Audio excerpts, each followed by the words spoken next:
Semejanzas y diferencias de la Constitución Nacional de 1853 y sus reformas. La independencia de España comenzó a gestarse a partir de la invasión napoleónica en 1808, que provocó el colapso de la monarquía y generó una crisis de legitimidad. En el virreinato del Río de la Plata, esto impulsó la idea de que la soberanía reside en el pueblo y puede reasumirse si no hay monarca legítimo, lo que justificó la Revolución de Mayo de 1810. Las invasiones inglesas de 1806 y 1807 también fortalecieron el sentimiento de autonomía, al demostrar que la población criolla podía organizarse y defenderse sin el poder español. A esto se sumaron el descontento social, la exclusión de los criollos y la influencia de las ideas ilustradas.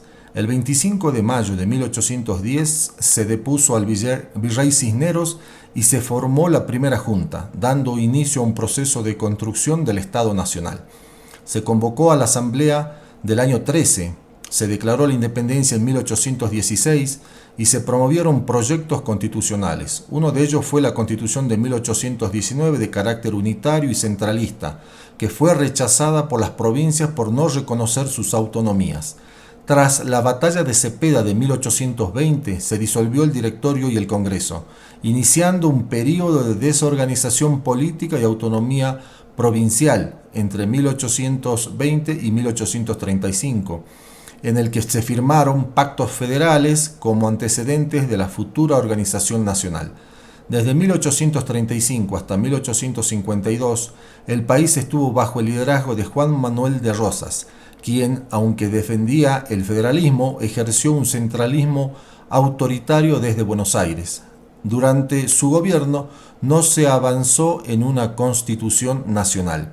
En este contexto surgieron tres corrientes ideológicas: los unitarios, el federalismo y la generación del 37. El unitarismo proponía un Estado centralizado. El federalismo defendía la autonomía de las provincias.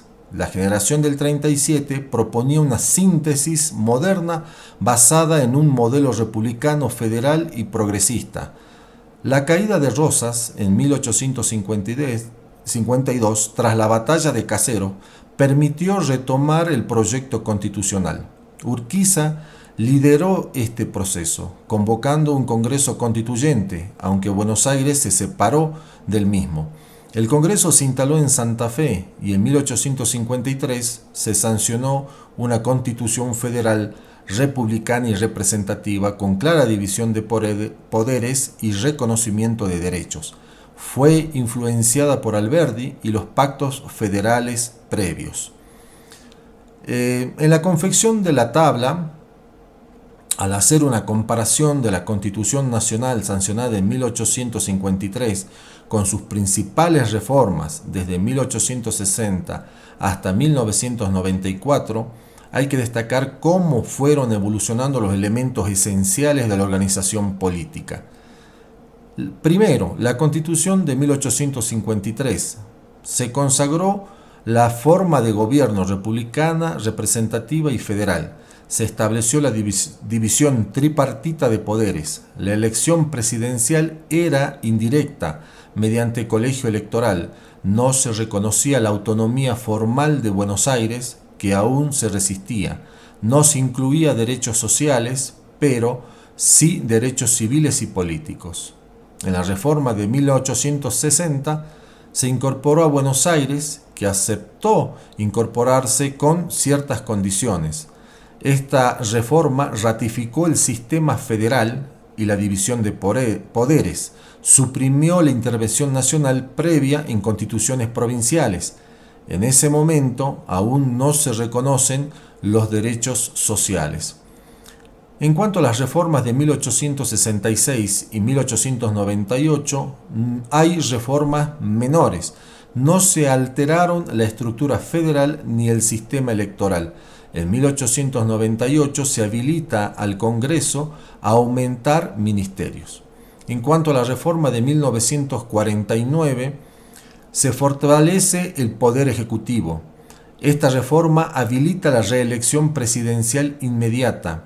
Se legitima la intervención en las provincias. se introduce un cambio sustancial. La Constitución Social de Perón es incorporada por primera vez y se incluyen derechos sociales como trabajo, vivienda y educación. En cuanto a la reforma de 1957, se deroga la reforma peronista de 1949 y vuelve al esquema republicano clásico. Se prohíbe la reelección inmediata del presidente, se incorpora el famoso artículo 14 bis que preserva muchos derechos sociales. En la reforma de 1994 podemos decir que es una reforma moderna y profundamente reformista. Crea nuevos órganos como el Consejo de la Magistratura y la Jefatura de Gabinete.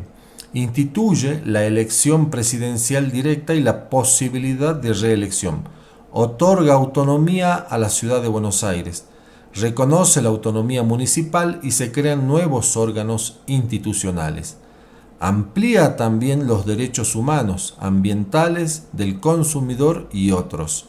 La evolución constitucional argentina refleja una tensión constante entre centralización y federalismo, entre gobierno liberal y social, y entre tradición y modernización institucional. Cada reforma respondió a necesidades políticas concretas y contribuyó al desarrollo de un sistema jurídico más amplio, democrático y protector de los derechos humanos.